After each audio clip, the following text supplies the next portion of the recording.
Terima kasih Anda masih bersama kami di Berita Padang. Bagi Anda yang baru saja bergabung, kami hadirkan kembali 3 berita utama pada pagi hari ini.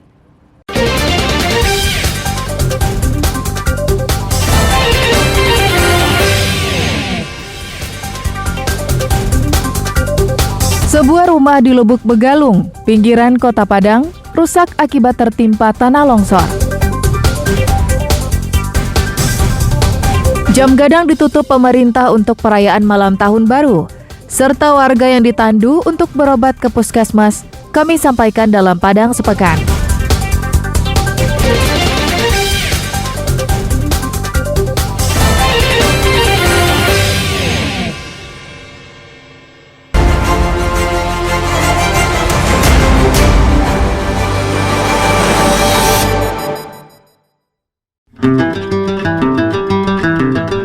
Warga di Kampung Muaro Sungai Lolo, Kecamatan Mapat Tunggul Selatan, Pasaman, digotong bergantian dengan tanduk kain menuju puskesmas terdekat. Hal ini dilakukan kerabat dan warga sekitar karena jalannya yang masih berupa jalan tanah, rusak dan berlumpur. Perjuangan menandu warga yang sakit itu tak hanya melewati jalan berlumpur, tapi juga melewati pinggir sungai yang berair deras karena jalannya ambles. Usai melewati jalan yang berbahaya itu, warga juga harus menandu kerabatnya yang sakit, meski jalannya sudah beraspal mulus. Biasanya, dalam kondisi normal, warga setempat memanfaatkan sepeda motor untuk mobilitas sehari-hari.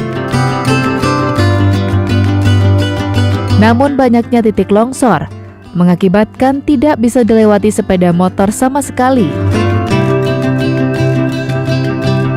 Karena itulah warga yang sakit terpaksa digotong dengan tanduk kain sejauh 12 km.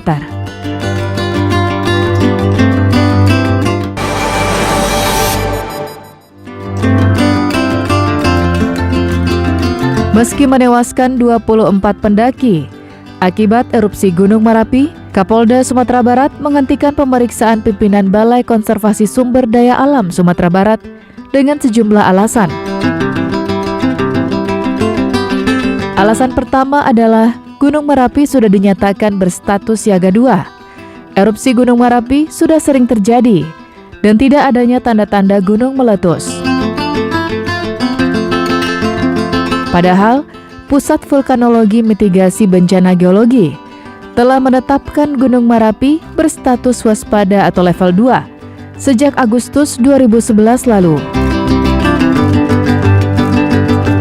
Namun pada Juli 2023, BKSDA Sumatera Barat membuka Taman Wisata Alam Merapi dan mengizinkan warga untuk mendaki gunung berapi aktif itu.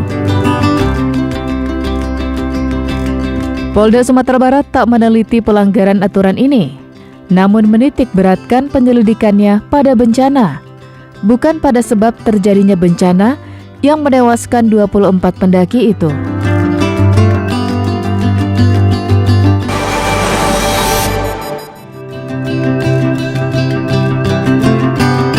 Dua pendaki Gunung Talang dievakuasi tim SAR karena mengalami hipotermia, yakni kondisi seseorang yang kehilangan panas tubuh karena faktor cuaca yang dingin.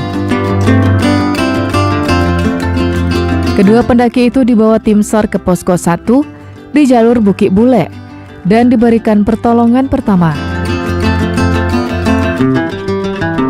Kedua pendaki dalam keadaan selamat dan diberikan obat hingga makanan. Gunung Talang diserbu pendaki yang ingin merayakan malam pergantian tahun di puncak gunung. Usai BKSDA Sumatera Barat menutup 4 gunung untuk pendakian.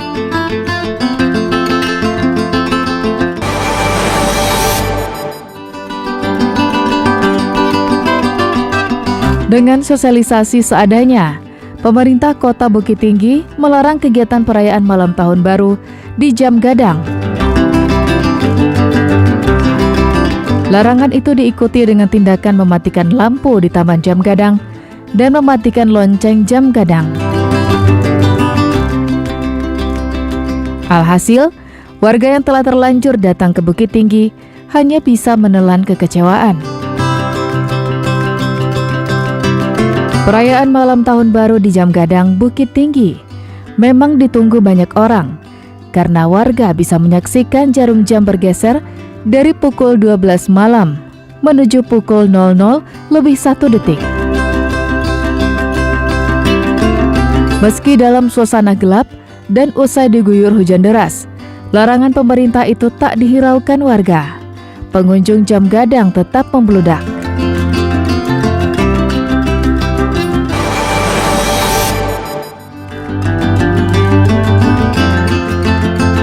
Akibat hujan yang sangat deras dan meluapnya air Sungai Batanghari di Jorong Tabe, Nagari Ampek, Kota Pulau Punjung, Darmasraya, menyebabkan puluhan rumah di pinggiran sungai itu terendam banjir. Warga mengevakuasi perabotan dan barang lainnya yang terendam ke tempat yang aman dengan menggunakan rakit kayu seadanya. Selain memindahkan barang, warga juga mengevakuasi lansia dan anak-anak ke tempat yang lebih tinggi. Namun proses evakuasi ini dilakukan warga secara mandiri. Tak terlihat peralatan BPBD Darmasraya dan anggotanya di lokasi banjir. Padahal lokasi banjir hanya berjarak 2 km dari pusat pemerintahan Kabupaten Darmasraya, tempat BPBD berkantor. Selain Jorong Tabe di Nagari Empat Koto, 2 nagari lainnya di Kecamatan Pulau Punjung juga dilanda banjir, yakni Nagari Gunung Selasi dan Nagari Ampek, Kota Pulau Punjung. Banjir ini disebabkan oleh hujan deras dan meluapnya Sungai Batang Takung dan Sungai Batanghari.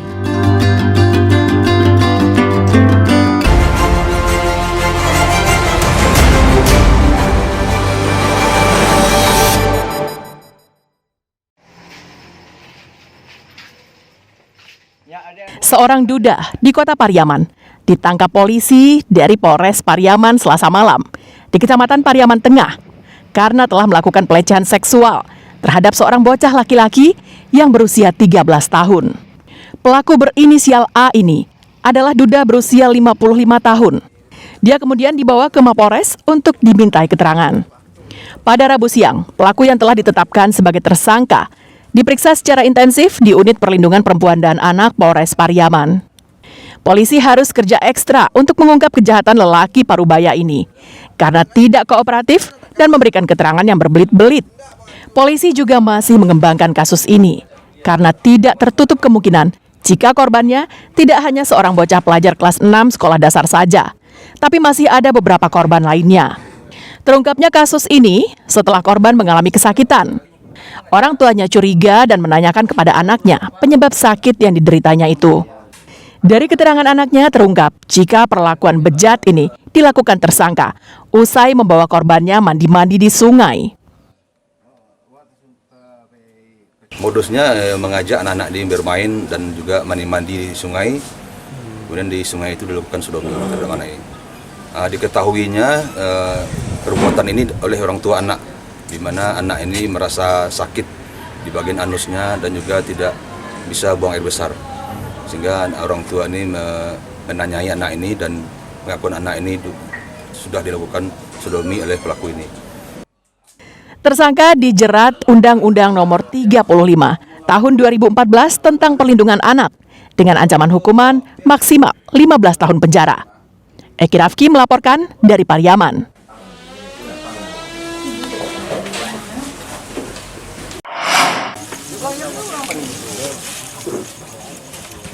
Seorang warga Larehnan Panjang, Sungai Sari, Kecamatan Tujuh Koto, Sungai Sari, Padang, Pariaman, terpaksa dilarikan ke rumah sakit karena diamuk massa pada Rabu malam.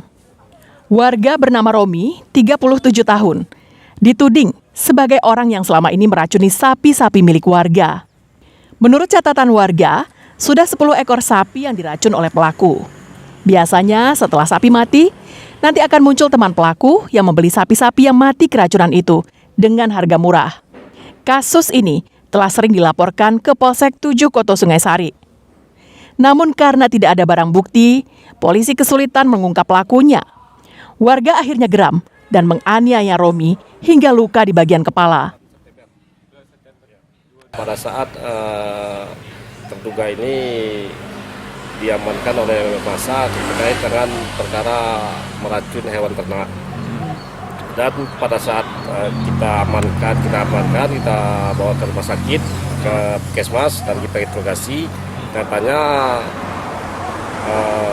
pelaku terlibat perkara dengan ada LP kita, yakni perkara penggelapan, yakni hewan ternak juga. Polisi sendiri memiliki catatan kriminal Romi. Selain terduga peracun sapi, Romi juga terkait kasus penggelapan sapi. Namun untuk kasus meracuni sapi ini masih diselidiki polisi. Laude Juharjo Anse melaporkan dari Padang Pariaman. Saudara, informasi tadi sekaligus menutup berita Padang pagi ini. Saya Frin Meriana beserta tim redaksi yang bertugas mengucapkan terima kasih. Sampai jumpa.